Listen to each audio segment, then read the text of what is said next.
beautiful, beautiful multi-dimensional beings, quantum access beings. Welcome back, or hello if you're new, to another channel reading and message for you. I read for the rising souls of the collective here on this channel. We're going to be pulling you a Lunar Pathways Oracle card to tap into the astral planes, astral pathways. Those of you who find this reading are astral travelers, your awareness and your inner monologue and your clairsentience or your feeling space of thinking. You are traveling around the astral planes all the time inside your mind to some very abstract far out loops. What does this mean? There's people with this heightened awareness and internal monologue in the collective. Those of you having a multi-dimensional experience or being untethered or non-localized in consciousness within the vibrational planes. That's why I read for the shamans on this channel, or a lot of shamans find these readings because you guys are accessing altered states of consciousness through your thoughts. Every thought has a vibration, and you notice that you can access some spaces of reflection and thinking that are very far away from this physical plane or your physical reality or what's occurring in your physical reality. So let's have a little shuffle and see what wants to come through in this reading today from the collective conscious space or the collective subconscious. What energies are our guides, starseed guides, ancestors, angels wanting to bring forth? Ooh, the astral twin. We have connect with your cosmic counterpart, find balance and harmony within duality. I find this interesting when this comes out all the time. You notice how in the background these look like two cells that are almost splitting, and it's taking me right back to quantum entanglement. It's taking me back to everything is connected, and your higher self is channeling through. If everything is a fractalization in infinite forms, what if we go back in those splittings? What if we trace back to source? Or if we say that everything is connected and everything has been scattered or fractalized, a bit like tracing a leaf of a tree back to its branch and then back to its trunk and then its trunk down into its roots. And it's kind of like interesting because there's this energetic going back to the root, or there's this energetic travel back through the splitting off. So this is kind of like if two cells split, we can take it back to one cell, and ultimately is saying that through time everything in the universe has been scattering more and more. There's been more fractals being created, the universe is expanding.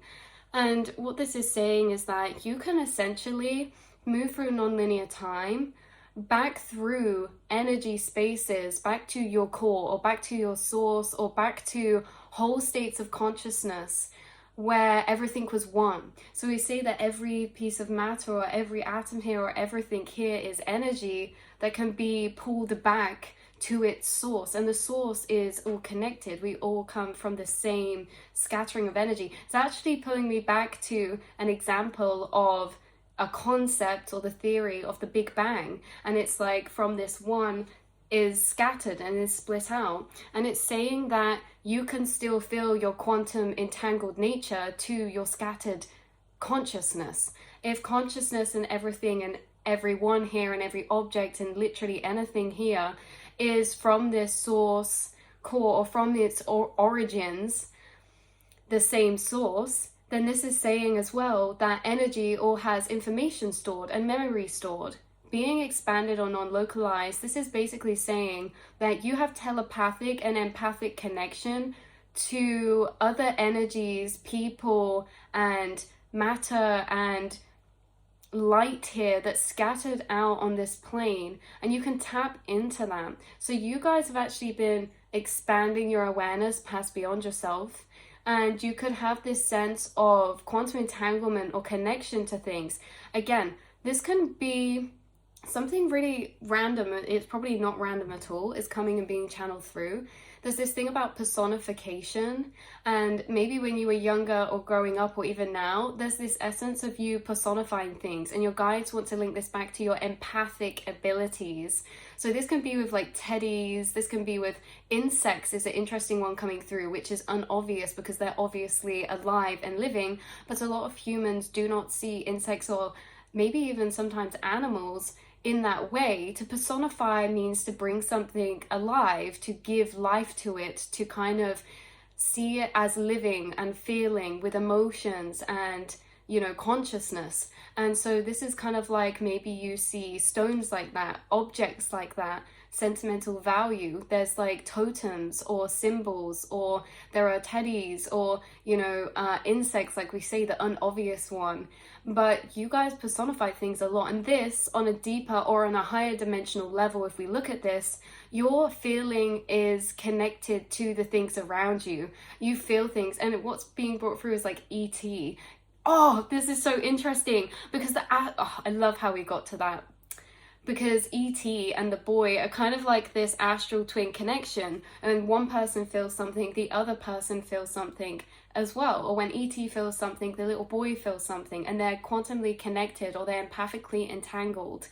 And there's a lot of this energy your higher self is bringing through about quantum entanglement, especially being linked to telepathy or empathic information being transferred in through quantum energy. So quicker than the speed of light. This is basically, information is not being sent nor received, it is occurring in both places at once. You're simultaneously experiencing something at the same time, because with quantum entanglement, what happens to one light subatomic particle or, you know, atom happens simultaneously at the same time to the other one. There is no information transfer. It is what happens to one impacts and affects at the same time the other one. And so it's interesting that this is being brought through, this sense of quantum entanglement, this sense that you're receiving so much information all the time. Maybe through time you've been learning to differentiate these energies you're receiving from all different spaces and places and people that you could be connected to, because now we're coming on to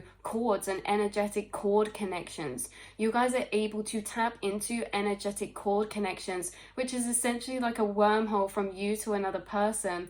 And this quantum entanglement, it can be from you to another person, it can be from you to another spirit guide, it can be from you to an animal. Cord connections are built from energetic, or they're built up through energy, so either experiences, emotions, thought forms. And the thing is that you guys, all you need to do is think about someone, a person, an animal, a thing, for you to start quantumly connecting with it, to start having sensations that are connected to information you're receiving from becoming or connecting with this thing or person or this energy or this spirit guide. This can be a form of communication for you as well. So there's this essence where now we're moving and progressing on, and the spirit guides and your higher self bringing forth this sense that you are going to have certain connections or animals or things incarnated with you that you experience more of this astral twin energy with, more of this quantum connection with. Now this can be people that you experience heightened telepathy with, and when you think of, you just know when something's wrong. This could be a life path partner for you. This could be a very close familiar or spirit guide familiar who's incarnated with you. This can also be loved ones or people who are at a distance from you, especially if you have a strong emotional or energetic cord built up. There's this sense of you being very highly empathic in this way. And again, linking back to the beginning, your empathic abilities and your telepathic abilities are all connected. And if we follow the route back to this, all starts at the beginning, we're all connected. So there's this essence of you coming forth with this knowing that we're all connected, and how, because we're all connected, we can access information of unspoken thoughts. We can access information of other people's energetic status or energies and things like this, because we are all connected. again, the stronger the cord is, the more we feel this. You may have a experience of this kind.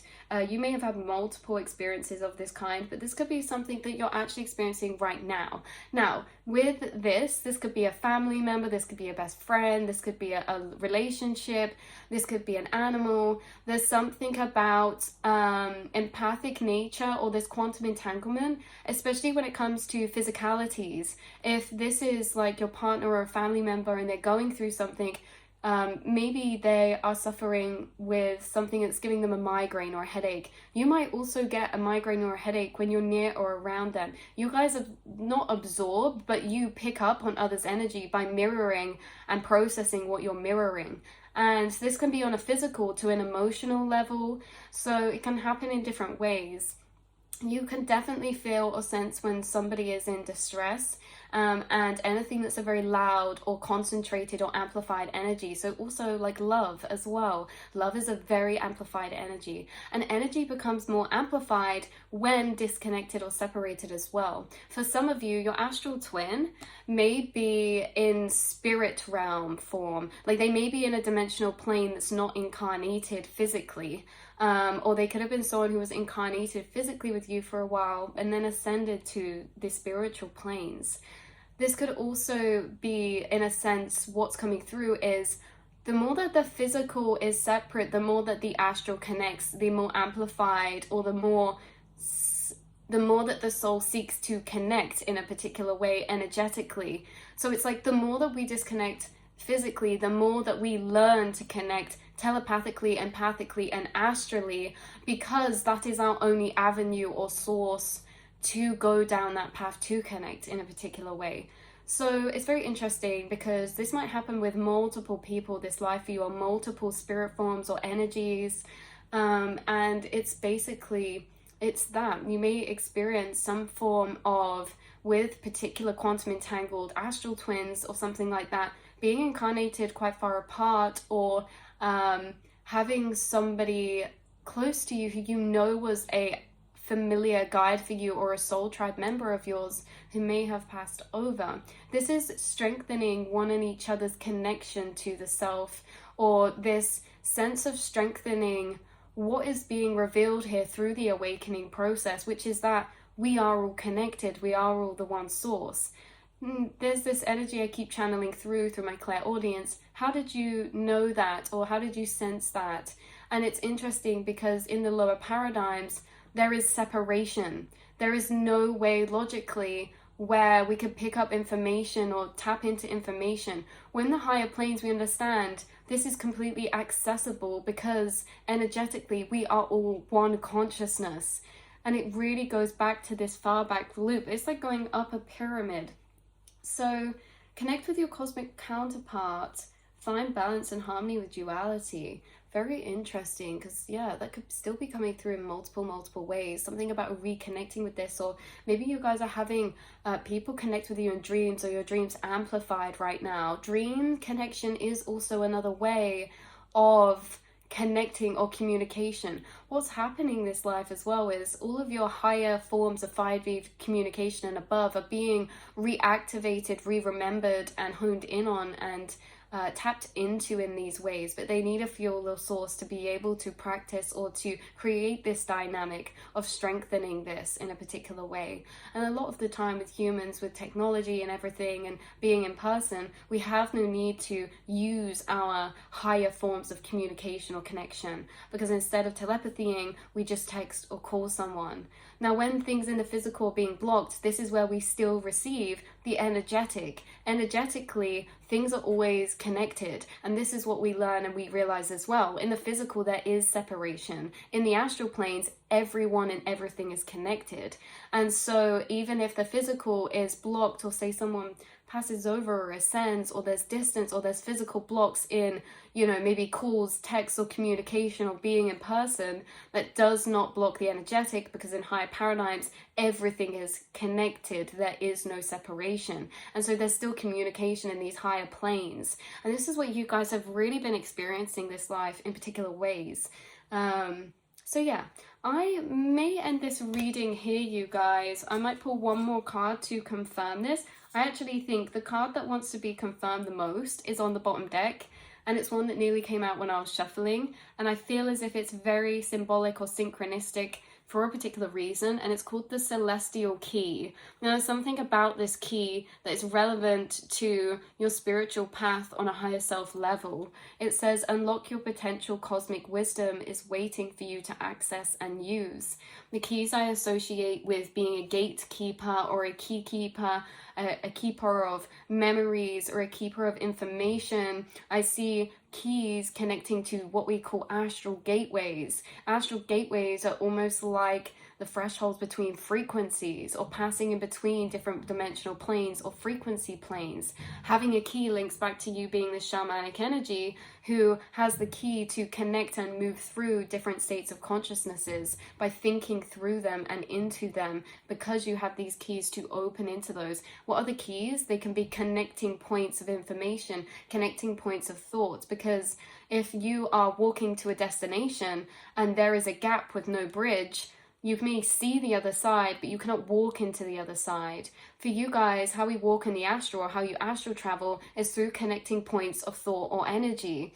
And you have the interconnectedness to be able to build these bridges between planes, to be able to connect certain thoughts and to continue on a thought trail. Your thought trails are never ending. And so when you get to the end of a thought trail and you can't walk any further, it's because there are no keys, no connecting points. So there's something about you having a lot of connecting points or keys or that can connect together, and how you move astrally through these dimensions this way. These keys can be concepts that counteract, that allow you to expand into further thought as well. So that is what I'm picking up for you, beautiful, beautiful, beautiful souls. That is very, very interesting indeed with this astral twin energy. I feel as if we could even tap into this a bit more. In particular ways, but maybe the loops that can be tapped into more have already been unlocked from the gateways that we brushed upon and reaccessed in the reading. So I love you guys so much, and I will see and speak to you all in the next channeling. And until then, we will be quantumly entangled, traveling together, because if you found this reading, we're definitely quantumly entangled anyway. There's a reason why our frequencies are interacting and showing up in each other's existence of perception of consciousness and reality. So I love you guys so, so much, and I will see and speak to you all in the next reading. Mwah.